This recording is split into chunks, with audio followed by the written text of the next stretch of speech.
Добро пожаловать в мой канал. Allait-il surprendre? Et de quelle manière? Toute la semaine, la presse a bruissé sur les premiers vœux d'Emmanuel Macron.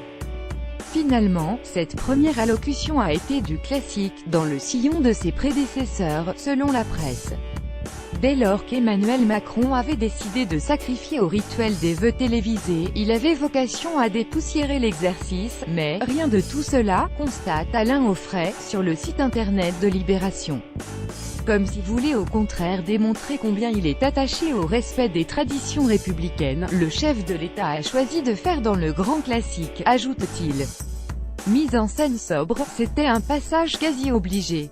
Comme l'ensemble de ses prédécesseurs, Emmanuel Macron s'est plié au traditionnel exercice des vœux aux Français, écrit sur le site internet du Figaro Arthur Berda, pour qui le chef de l'État dans son allocution, a mis l'axe sur le social, insisté sur le travail et loué la grandeur de la France. Du hyper classique sur la forme, du très grand classique dans cette mise en scène extrêmement sobre, du volontariste sur le fond, résume Ava Jamshidi, sur le site du Parisien. Pour Le Monde, sous la plume de Bastien Bonnefou, le président de la République, a livré un discours des plus classiques. Le chef de l'État s'est inscrit, ni plus ni moins, dans les pas de ses prédécesseurs. Il a profité de ses premiers vœux pour réaffirmer son identité politique et corriger son image, soulignait-il. Pas de grandes annonces, pas d'annonces inédites ni de bouleversement de la tradition des vœux présidentiels télévisés, et écrit sobrement Ouest France sur son site. Sud-Ouest a lui aussi vu des vœux pour le moins classiques sans annonce particulière, mais avec la volonté de poursuivre la même politique en 2018.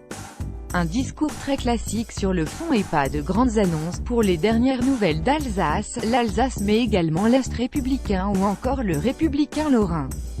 En avoir fini avec l'interview fleuve du 14 juillet et avoir expérimenté le parcours pédestre et déférent avec Delahousse, c'était bien suffisant au chapitre des audaces, explique Bruno Mèche de la Montagne Centre France.